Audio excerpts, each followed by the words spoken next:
Welcome to day 3, tapping into the source.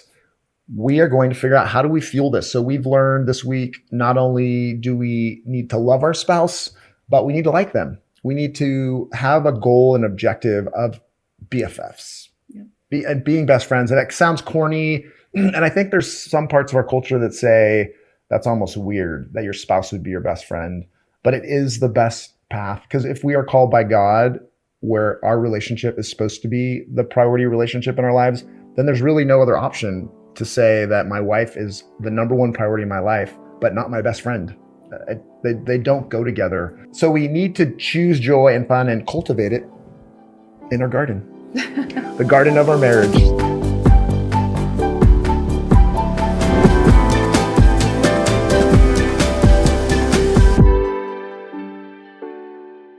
We've talked about the garden of our marriage. We need to fertilize it. We need to pull the weeds, and we're going to introduce the solar power, the sun powered of we plant, we pull weeds, we apply fertilizer, but we need sun to make things grow. We need the sun. We need God, and we need to tap into that because that's what's going to make it work. So we have a personal story along those lines because we're building a house, and in building a house nowadays in California, the building codes require that you put in solar panels. Mm-hmm. And this is expensive. It's not anything we want to do, nor, necessarily afford to do. And so at first, was I grumbling, would you say? About the solar? Yeah. Well, yeah, you were grumbling a little. I was a little grumbling, but when you realize the state of California, it's pointless. It's like pushing up against a giant rock. It's not going anywhere. So I had to pivot my thinking and say, well, what's good about having solar power? You found the joy. I found the joy in the solar panels is because once we have solar panels, then we're getting free electricity, so that it will pay back over time. Mm-hmm. And so by accepting this, I was able to pivot and enjoy it. And it's the same in our marriage. We're going to reach spots. You're going to reach spots in your relationship that are going to require something bigger than you, mm-hmm. something that solar powered. Yeah. Mm-hmm. Something that's going to even exceed the investments you've made in terms of time and energy and money, whatever you've put in your marriage. There's going to be a moment in your marriage or moments in your marriage that are going to require something greater, something that exceeds you and your spouse. And that's a wonderful thing because it exists. He exists and he loves you, and we can tap into that source. And that is this section, is to walk you through what that looks like. So the solar power in our relationship is not only available, but it's necessary and needed. And without it, Pamela, when you think about surviving in a marriage, based on our own emotion or energy or talents, how does that work? What does it look like when we don't have solar power, I guess, because we've experienced that? Yeah. It can actually work without just the supernatural solar power, but it's not going to work to its best effectiveness. A lot of couples that get along well, that are our best friends, that have great relationships and long friendships, they can work without a lot of bumps in the road.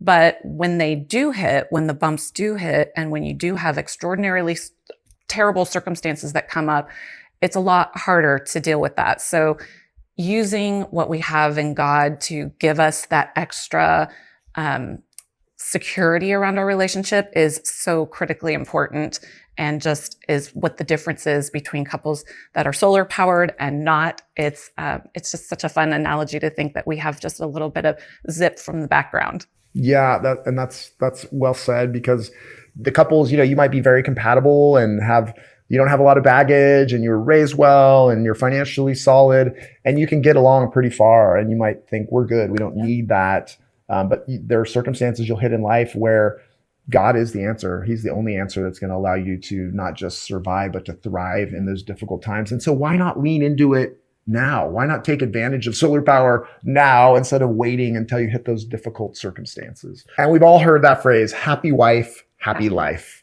right? If I say it, everyone finishes it. But is that true? What happens when the wife isn't happy? What does that mean in your marriage? And that's kind of this concept of tapping into the source, because we're not always happy. So sometimes there's bad days.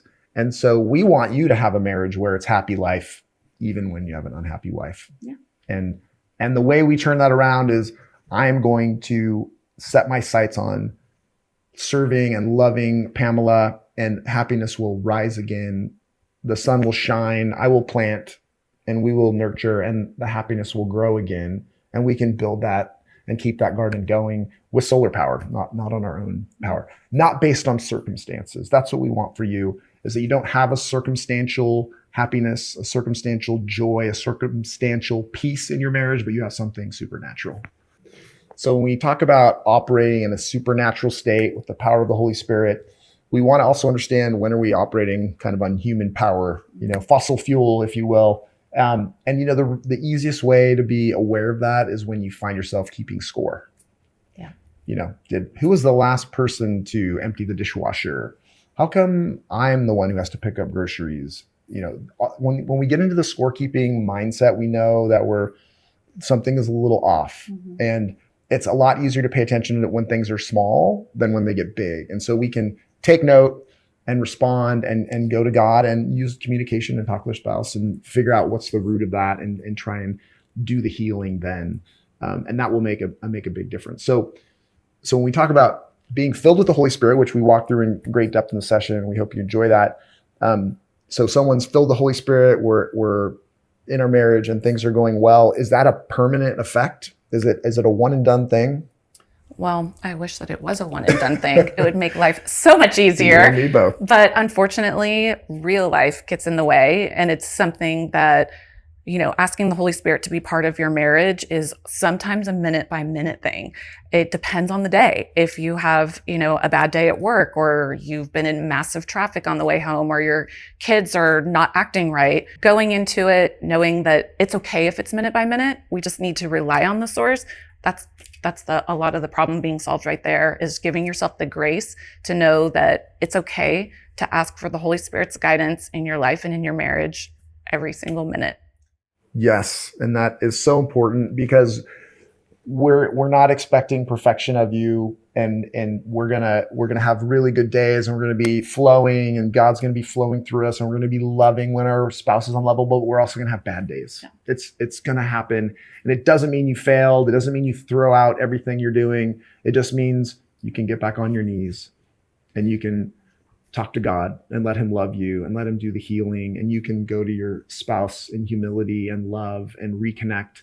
And it can happen so fast. Yeah. So fast. So don't let things get out of control. Love, forgive, show grace, and great things are going to happen in your marriage. Great things are going to bloom in your garden.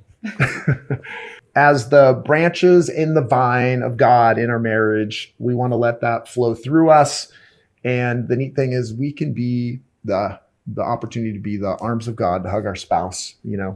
We often look and say, I wish I could just feel God's embrace of me, to really personally feel it. And we have that opportunity to be those arms with our spouse. And so that's super neat, special. So we're going to go into how to walk in the Spirit and to move from the natural to the supernatural. And we have easy homework for you tonight. We're just going to read through a section from a great author together, read through that, pray about it, and we will see you next time.